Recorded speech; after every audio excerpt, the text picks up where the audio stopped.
Hello and welcome to this afternoon's webinar about exploring feedback techniques. Thank you to everyone for coming along. This is Sophie. I'm the Professional Development Manager at English Australia, and I'd like to introduce today's two presenters, Yulianto Lukito and Yanina Leigh. Yuli and Nina are teacher trainers who work at International House in Sydney, and they're both super creative and energetic professionals. Thanks for presenting for us today. Thank you for the introduction, Sophie. Thank you, Sophie. Yes. Okay, hello everyone. Started. Let's see if it's working. Yeah. There we go. So that's us. I'm Nina. And I'm Yuli. And like Sophie said, we're going to be exploring some feedback techniques in a language learning environment today. So let's get started. Okay. Have a look at these two types of feedback. What do you think about this? Is this good feedback? I'm hoping that all in unison and somewhere on that side of the computer are going, no, that's right. Two examples of really poor feedback. So today we're going to be exploring some situations in the classroom when feedback is perhaps not as good as it could be, and what we can do instead to improve our feedback techniques.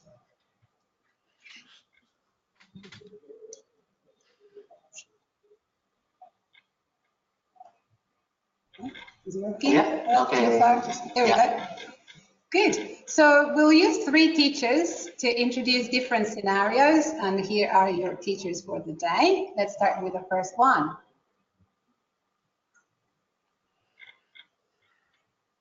Okay. Have a look at the situations. Is it working? Let's try the other one. Hang on. Here we go. Have a look at the four scenarios that this teacher presents. Okay. Let's talk about the first one. Why is it not okay to show answers and move on after a practice task?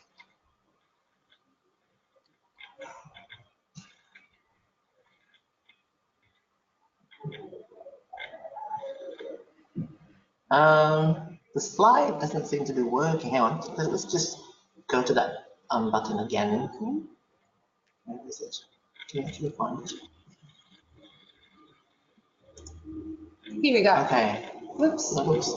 So don't press too often. Cool. Why is it not okay to show answers and move on after a practice task? Well, what do you think the answer to this is, Yuli? Because why is it not okay to show answers and move on? Is it useful? First of all, what's the point? Yes, exactly. What's the point? It's really not useful for students if you just simply move on after you do a practice task. Let me show you what you can do instead.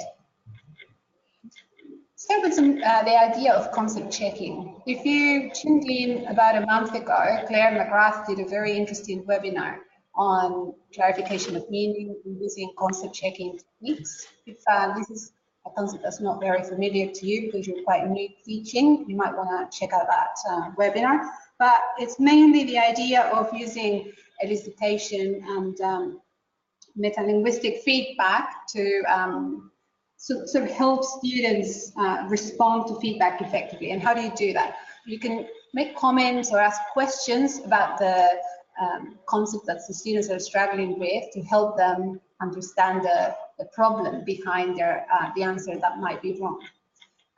Another technique is the idea of using a justification process. So instead of simply moving on with the answers, just getting students to say, okay, why? Why is this the correct answer? Or why is this the wrong answer? Obviously not for every single answer, because that can be quite boring, but noticing which were the problematic ones and getting students involved in justifying those before we show the answers and before we move on. And one more idea that we'd like to share with you is perhaps a rule matching scripts technique. So let me show you how this works. Here you go. All right. So imagine you're giving your students a practice task, like we said, and you're practicing perhaps present perfect simple and past simple and choosing the correct tense. If the student chooses the wrong one, the wrong answer, instead of just simply showing them the right answers and moving on, we could make them think about why they've chosen the wrong answer by giving them strips with the rules that you're trying to practice here and encouraging them to work together and match the correct rule to the example where they've got a wrong answer. Yeah. And again, more meaningful, more useful, rather than just moving out, showing answers and moving on. Okay, so let's take a look at the second question here. So, should we show answers and then replay the audio file? What do you think is the answer to that, Nina? No. No. Yeah, so what's the point? I think it just defeats the purpose of playing the audio in the first place. So once you have actually revealed the answers, why would you want to listen to it again? So I think I'd like to make a distinction between listening practice and listening skills development. What I mean by listening practice is that students can actually just do the listening practice anytime, at home or anywhere. But the teacher's role is to give them the strategies that will enable them to develop their listening skills. So if you just show the answers and then replay the audio file, there's no skill development, even though there's some practice. Yeah. So how do we go about it? Well, first of all, let the students peer check. I think it's very, very easy for the teacher to forget, to let them do this, because I think they just go through the motion and then they forget. But why is peer checking really important, particularly after a listening task?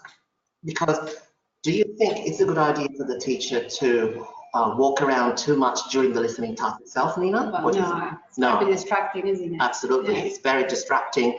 So that means you can't actually see the student's performance during the listening task.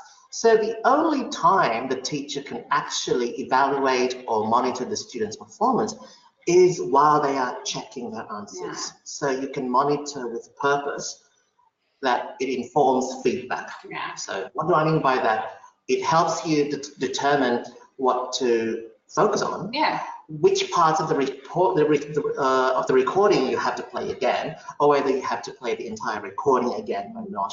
And you can also see which students are struggling, for example, and you can decide who to nominate. But also maybe you can show just the answers that no one struggled with. So you can show those, get rid of those, and then just replay and focus on that part of the task that they had trouble with. Absolutely.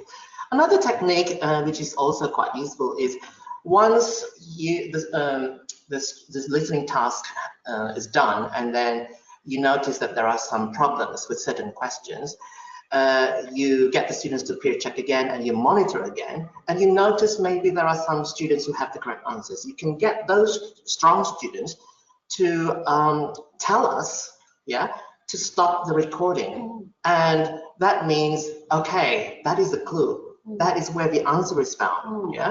And you can also add a competitive element if you want to. Maybe you can get the students to ring a bell or maybe press a buzzer or something like that.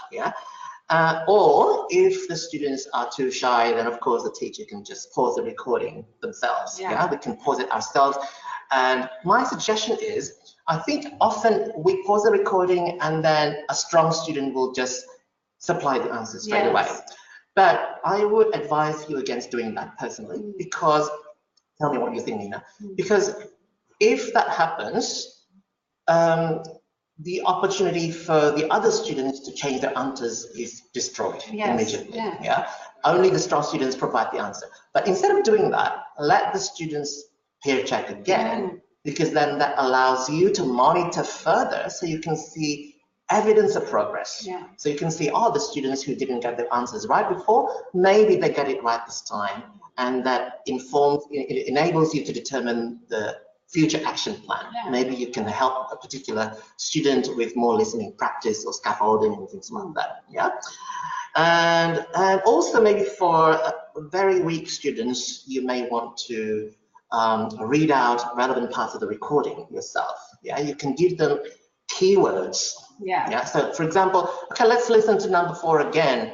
and you have to pay attention to when and who or how or where. So you narrow down the clues, and the students only listen to those specific pieces of information. Yeah, and I guess maybe by reading out the relevant parts yourself, the students are more familiar with your pronunciation and accent. Perhaps you can slow down, so you can probably talk about some relevant phonological features. And it might, for weaker students, might benefit, and you can slow down.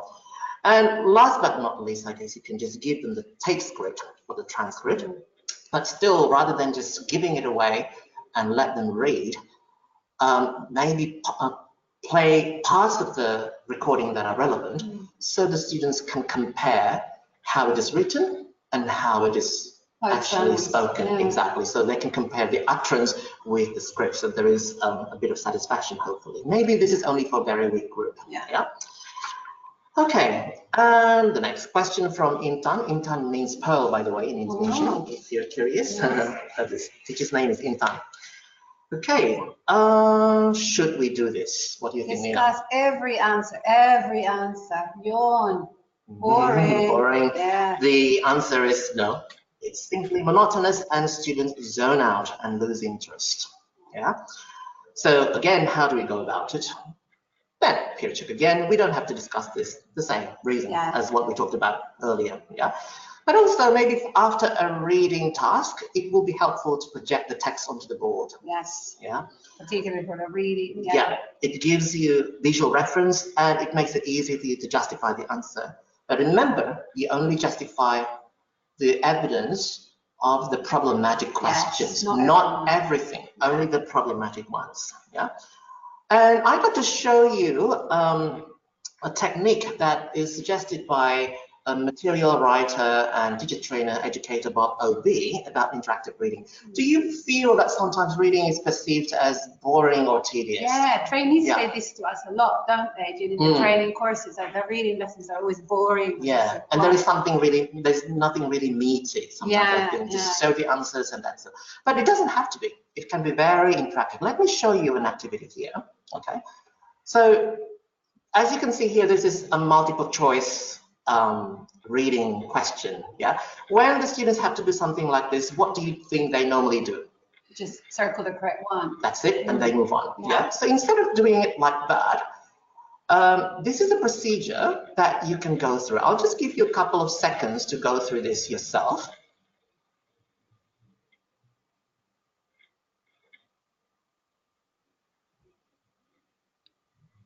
Hello. Okay. Got that? All right. Okay. So now, as you can see here, so for example, here the teacher tells the students at the beginning, before they start doing the task, that the three options, in this case B, C, and D, are actually wrong. So the students know that they are incorrect, but they have to work with their partner discussing the reasons why they are incorrect. So they need to justify the reasons why they're incorrect. And they have to come up with the correct answer themselves. Yeah. And then only then do we reveal the answer. So what happens here is the students can compare their own version and the answer key.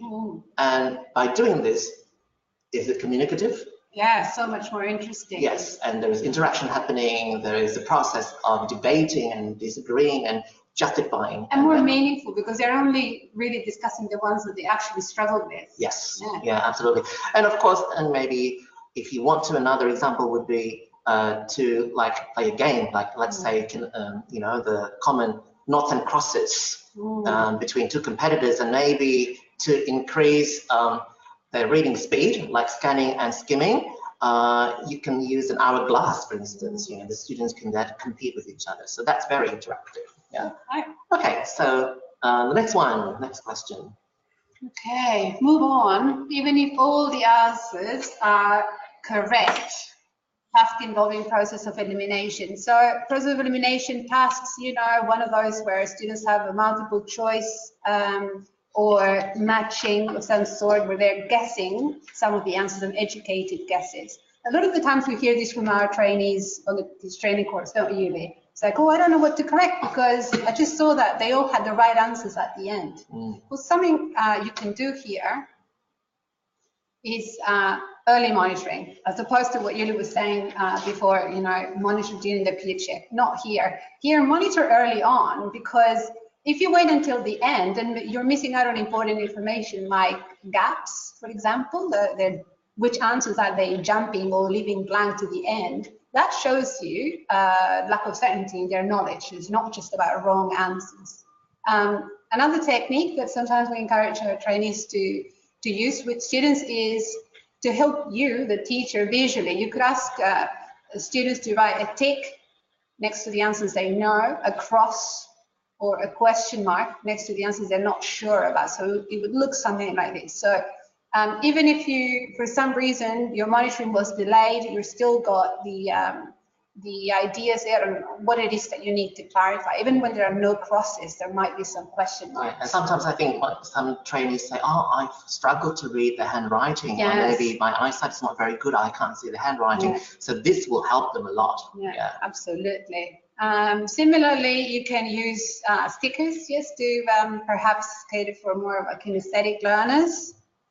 This is what it looks like. So they just put a sticker next to the ones that they are struggling with or they're not sure of, even though they're guessing the answer correctly. Do you think you can use different colored stickers? Oh yeah, like, you know, like a sort of a traffic light scenario where the red one I don't know, yellow one I'm not sure, green one I know. That would be right. Yeah. Okay, so all these problems that this teacher presented have something in common. And that is that it shows us that feedback needs to be meaningful. Yeah, exactly right. Yeah. What we mean by feedback that's meaningful is feedback as an opportunity for further learning and not just the showing answers stage of the lesson. Okay? Noticing gaps in what students don't know and then helping them bridge those gaps by using further clarification when needed, for example, or collaborative learning. It's not just about showing answers and moving on. Okay, let's move on to the next teacher. Okay. His name is not she, is he? His name is Blair. Oh, okay. All right. So I'll just give you a couple of seconds to read through the questions first. Okay. I think these are pretty common questions, aren't they? Okay, let's take a look at the first one. So, Nina, can you answer that question? Show students answers and then read them out, but ask them to read out loud. Oh, that doesn't sound very efficient, does it? Not at all. Yeah. It's redundant and time-consuming, and I think this is actually an overused technique. Yes. Mainly, correct me if I'm wrong, I think maybe some teachers have fear of silence. Yes. They think they need to fill the gap just by saying things, which is not actually necessary. And to my understanding, there is not a single study which shows that reading aloud actually aids comprehension, as far as I know. But okay, we need to research that more. Yeah. Okay, so how do we go about it? So first of all, rather than reading things aloud, maybe we can use a variety of ways of using answer keys. And I said a variety of answer keys here is because there's a couple of techniques. So the most common one obviously is to show the answer key on the slide, especially maybe if the answers are short, or you can have the answers printed on the opposite side of the page if the answers are long, so you don't have to make changes too often. But maybe you could also give students answer cards. Yes, maybe distribute the answer cards around the room or maybe on the tables. And maybe you could also get the students to work in pairs, just like this one. I call this paper flip. So for example, the two students, students work in pairs and they walk around the room. They have to solve the problems by walking around the room one by one. And they work out the answer together. And after they try to work out the answer, they flip the top of the paper over to check the answer straight away. So there is instant feedback here. A similar activity, which is quite similar to this, is the next one here. So it's similar, but this time the students actually work individually. But what happens here is, imagine there are 10 students in the classroom, and there are 10 gap sentences. Give each sentence to each student. and then get them to stand up and mingle. So You mean one sentence per student? Yeah, one sentence per student. It depends on the number of students. Let's say 10 students and there are 10 questions. Right. Let's say I get one sentence, you get one sentence, somebody else gets another sentence. And then we mingle. Let's say I had to find a partner. So Nina, for example, you're my partner now. Right.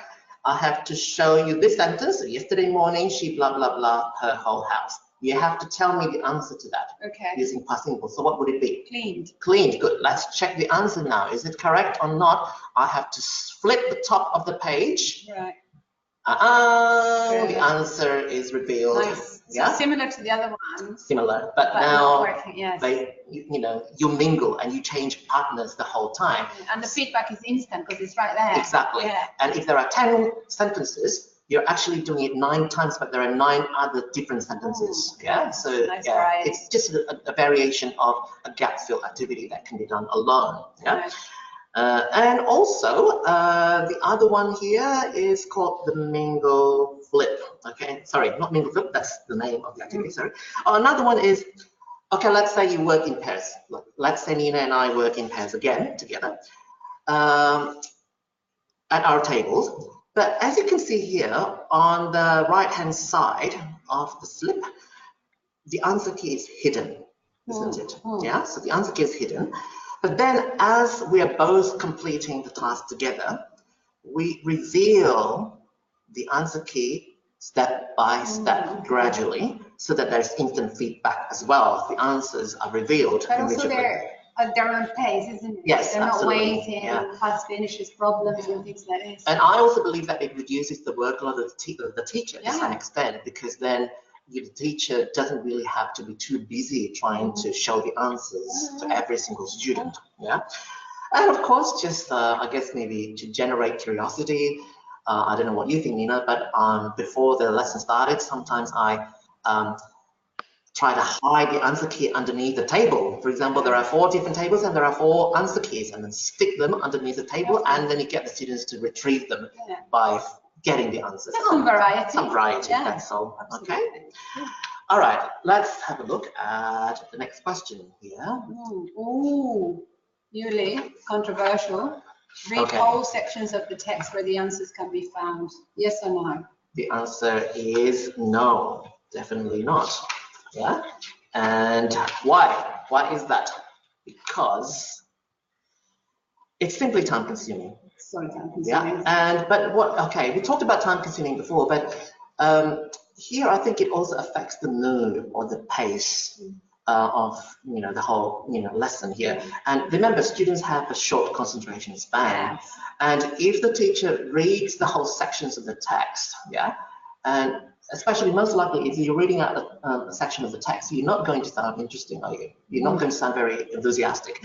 And it requires the students to actually listen, and that is an extra challenge. Yeah. And so just to clarify, this is the teacher reading whole sections of yes, not the students, but the teacher reading the whole section. And it increases unnecessary teacher talk, which is not actually meaningful, and there is no visual clarity. That's true, because it requires the students to listen. So again, how do we solve this problem? First of all, just provide visual support. Yeah, I think we talked about this briefly. Project the text onto the board.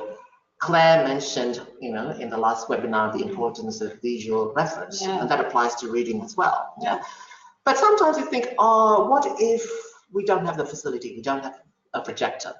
I can't project the text onto the board. Well, it's fine. You can simply elicit the justification or the keywords from the students, or get the students to underline the keywords. You can nominate some fast finishers to write the keywords, maybe the paragraph numbers or the line numbers, and in fact maybe you could make it a race if you want to. Let's say the students can write the keywords on slips of paper and hold them up, and maybe some of you also know we have small whiteboards, those ones are very small whiteboards. They're very cheap. You can get them for $2 in dollar shops. Dollar shop, and you can get the students to write the keywords really quickly and hold them up or something. And so that still solves the problem. Another thing that I'd like to mention here is the color coding system, and I think this is really good for referencing. So for example, I'll show you this activity. Students work in pairs and they are given different colored highlighters. And I think this is really good for exam preparation courses where sometimes they have to identify which pronouns refer to what items in the text. Yeah, so different colors refer to different items in the text. Yeah, different colors refer to different items that represent the pronouns, if that makes sense. Yeah, something like this. And also, I believe this actually is not just helpful in terms of developing reading skills, but it's also really useful for writing, because then it creates cohesion. Yeah, students will be able to link the ideas better together. Okay. The next problem she said was, should we ask, I don't keep saying she, ask students to read their piece of writing aloud. We see this so much with our trainees, don't we, Yuli? Yeah. They do a writing lesson and at the end their feedback technique is, can you read your letter aloud? This is just, what do you think about this technique? No, it's not helpful. First of all, think about this. You know, is it something that we do in real life? No. Do we read a cover letter and read out our own cover letter? Out loud, no. Yeah. And also, usually when you read out loud, I feel that what the students are focusing on is on their pronunciation more than, and because the others don't really have a reason to listen to that cover letter or whatever, they're just, you know, they're switching off. They're not really paying attention. So some ideas. What can we do instead? Well, the typical one that I'm sure we all use is the idea of swapping. So Yuli, here's my writing, you give me your writing, and we read it. We read each other's, and you know, maybe comment on each other's pieces of writing. If you want something more active, because the students have been sitting for probably in a writing lesson, they've been sitting for a while, and you want to change a bit of classroom dynamics a bit, you can blue tack the writing, the pieces of writing around the room. And I say, for example, okay, walk around, read as many as you can and find whatever, it depends on the writing, the most interesting story, the best written complaint. It'll depend on the piece of writing that you've asked them to do. So there is a real purpose. Well, yeah, because then you're giving them a reason to read each other's, and rather than just talking about your own piece of writing. And you're focusing on the content as well, not just the errors, but you know, not the language, but the content. What is being said. What's being said. So task achievement is really important here. And perhaps the one that would show what happens in real life best would be the idea of send and respond. So you can use something like this. Say you're teaching your students how to write a letter of complaint. So you fold this in half and students write their letter, and then you literally say, okay, click and send this to someone else in the classroom. So whoever receives it has to read it and then open the second half and respond to that. I'm sorry to hear this. Obviously, they're not going to respond with a letter of complaint themselves, but they will be responding to the content of what is being said. Okay. So, oops. Okay, next one. Allowing a strong student to give a long-winded opinion during feedback. This happens so often, doesn't it, really? In the staff room, we hear teachers complaining about this so much. Maybe a student taking over feedback, and sometimes maybe students sort of getting into mini boxing matches with their own teachers because they disagree on the answers, and that takes a very long time. I think the first thing to say here is, to quite experienced teachers, is if you're a new teacher and you're listening to this, try to not take it personally, because a lot of the times what's happening there is some sort of lack of cultural sensitivity, isn't there? Like, you know, students are perceived as aggressive or as rude, and perhaps it's just the way they disagree in their own culture, or perhaps, you know, they don't have. And also the way they express themselves. Sometimes, you know, we can take it wrongly, but but actually sometimes it's not the case. Maybe they, you know, they really enjoy sharing those ideas with you, and they really want you to hear that. They're not trying to make your life impossible, even though sometimes it feels that way. Okay, so what can we do? Obviously, the number one thing to do is nominate. So you just go, okay, Yuli. Oh, and then if the strong student goes, you know, oh, blah, blah, blah, you go, oh, hello, Yuli. I didn't know you changed your name. You know, a bit of humor, but we know that one. We all use that one. If you're in a situation where the student disagrees with you and, you know, is adamant that the answer is true and not false, how many times have we been there? Okay, open up for debate. So Yuli thinks it's false. who disagrees, debate why yes, why no. So you remove yourself, you reduce the teacher role. And if all else fails, just park it. And you go, you know, you're making a really good point, but we need to move on. So I'm just going to put it here on the board, and we can come back to this later on. Yeah. Or tomorrow. Yeah. At some point. At some point, but please do. Yeah. Yes. Keep your promise. Yes. Okay. So this teacher has presented us with some different scenarios that show that feedback needs to be what? Efficient. That's right. And by efficient feedback, what we mean here with the ideas that we've been discussing is feedback techniques that are appropriate depending on the type of task that you are doing in that particular lesson. Yeah. So basically, so that you're not wasting time and that you're maximizing time to achieve your main aims instead. And not only that, because hopefully that has a positive impact on classroom dynamics and keeping students motivated and engaged. Now, let's move on to the last teacher, Josh, now. And again, I'll just show you these questions. I'll give you a couple of seconds just to read those questions first. Yeah? Do you think they sound familiar to you? I've certainly done that. Has that happened to you, Nina? Oh, yeah. This once? Yeah. More than once. More than once, of course. Okay, so let's talk about the first one. Okay, what should I do when students ask difficult questions and we don't know the answers? And especially, I think for new teachers, this could be often the case, right? My solution to that at the beginning would be just to flip it.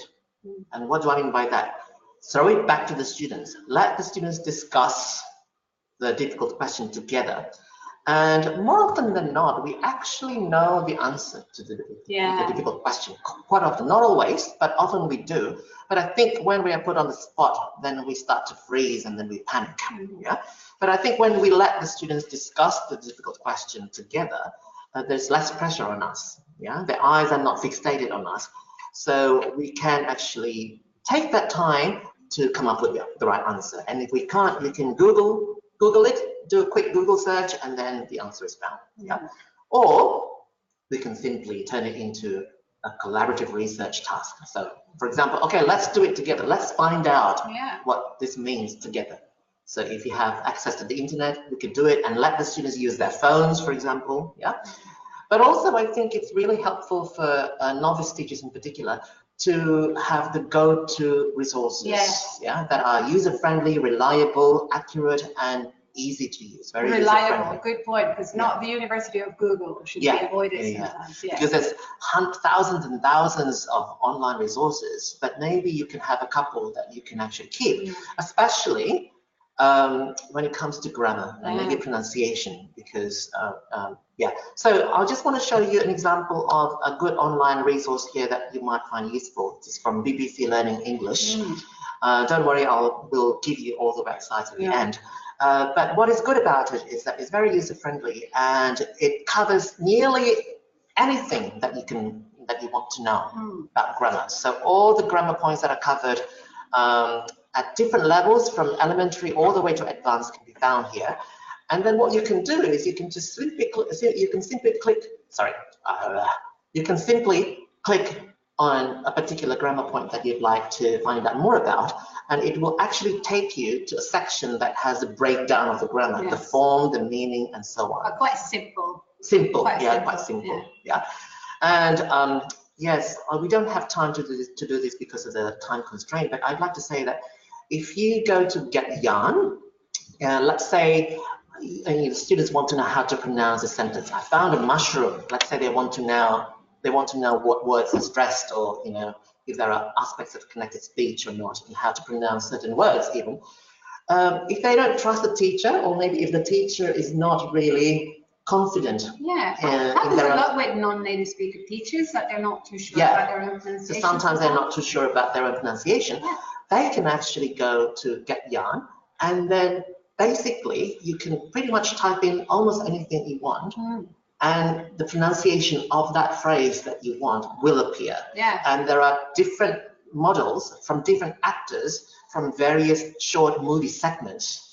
So then you're using models from other people not necessarily your own model, but other people. So real people. Oh, sorry, I shouldn't say real people. As if we are not real. Sorry, but I'm ordinary people who are not teachers, natural models, and that might be helpful as well. Yeah.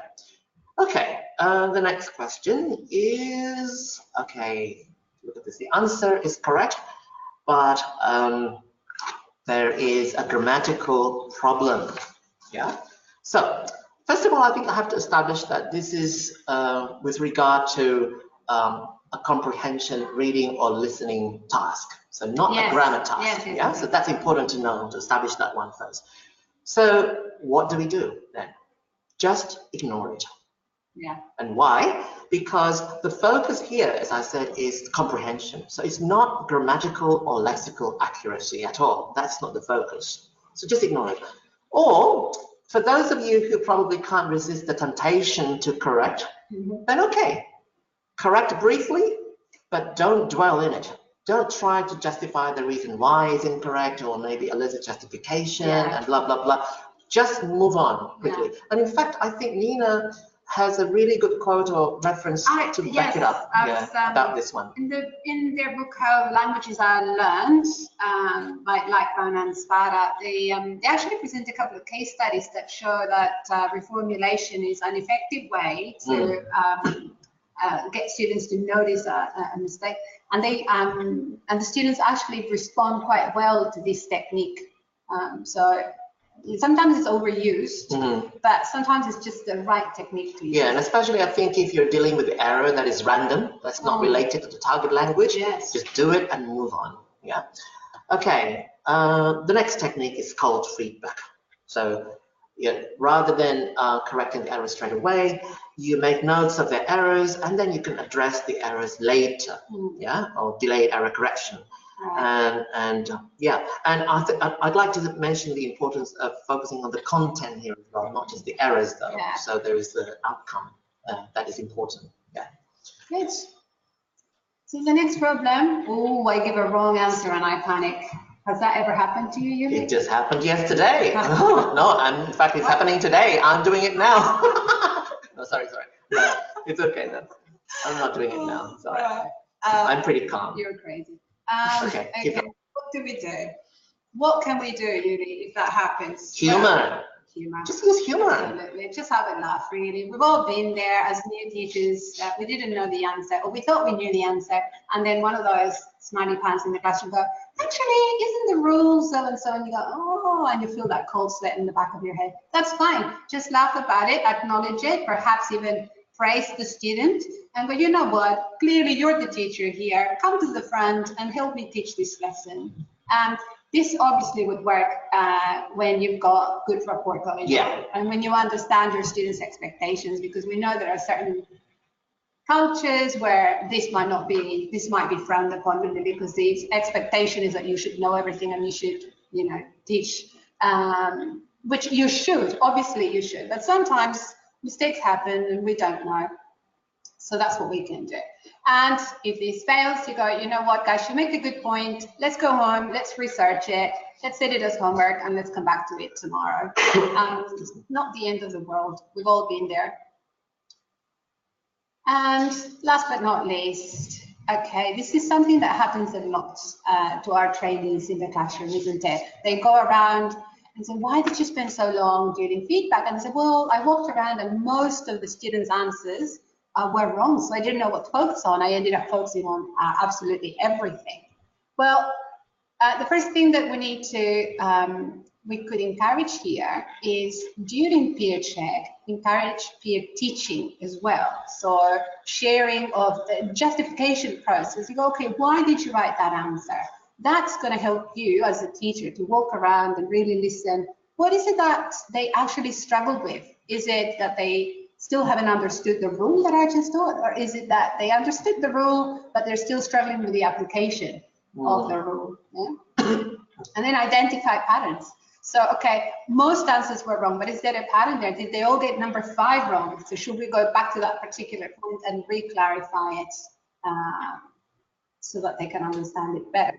And last but not least, maybe start thinking about, is the problem with the teaching, or is it a problem with the task? Is the task complexity? So for example, were you too ambitious? Did you give them a task that focused on both the meaning and the form of the target language? And that was a bit too much for the students. You need to break it down and look at perhaps a task that just focuses on form, just focuses on meaning, see how they do on those before you move on to bigger and better. Yeah.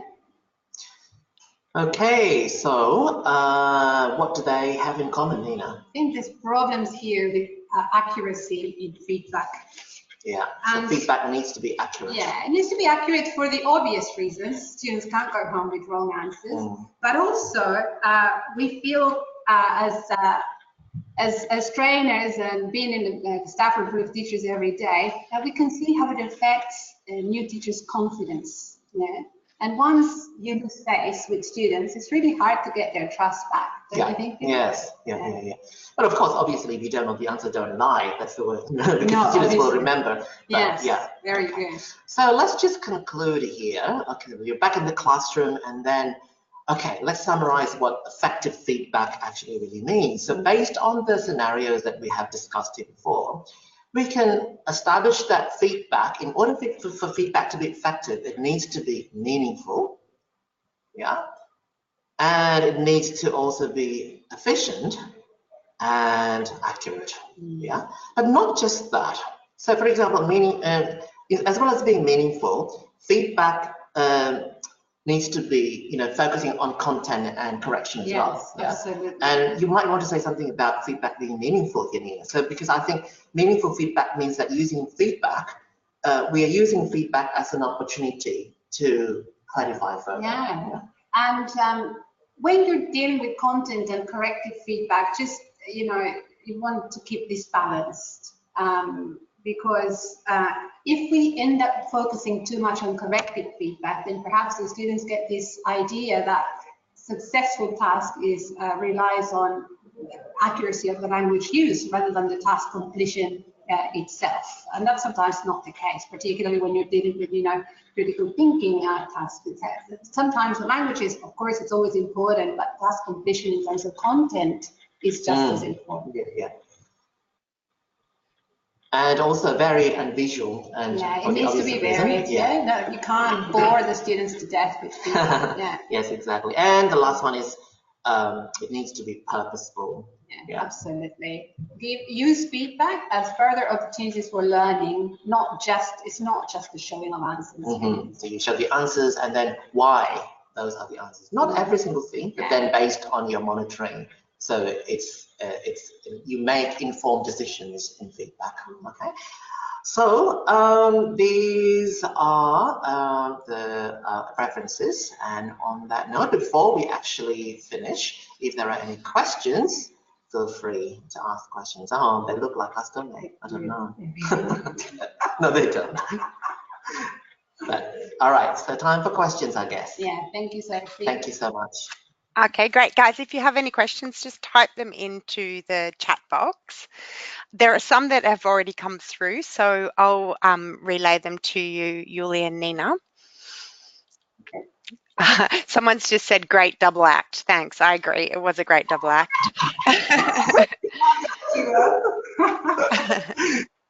We try hard. There's a bit more wrinkles.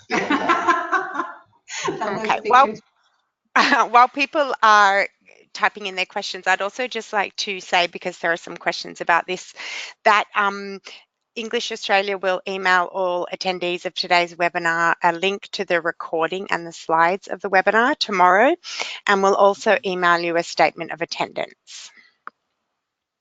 Great. Okay, so starting with the questions, someone has said, what is an example of cold feedback?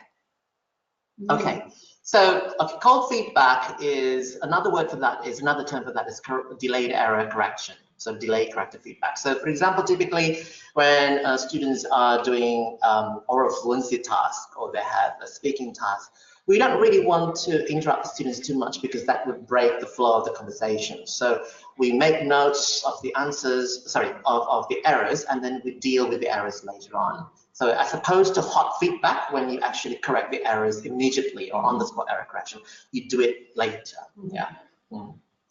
Hopefully that answered the question. Yep, no, definitely. Someone's asked about how teachers can strategically use both peer feedback and teacher feedback, if they need to be separated, or can you somehow use them together?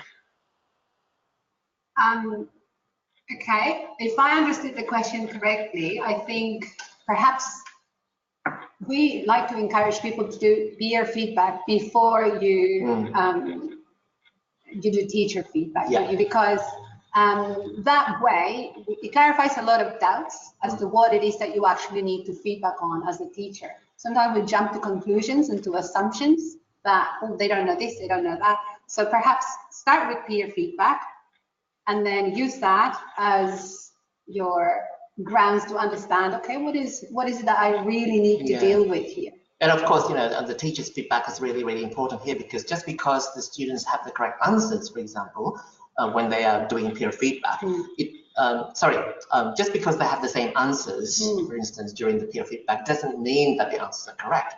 So the answer should come from the teacher. But I think it really helps the teacher to know which students need more help or not. For example, let me give you a scenario here. Let's say one student is much stronger, and that student knows the answer to number 3, and that student is 100% sure about that answer, and the other student is weaker, and so that student is not sure about the answer to that question. By allowing them to do peer feedback, the stronger student can convince the weaker student the reason why that is the answer. So when the teacher is monitoring, it reduces the workload of the teacher, because then maybe, for example, I notice, oh, that weak student doesn't know the answer. I need to clarify the doubts of that student.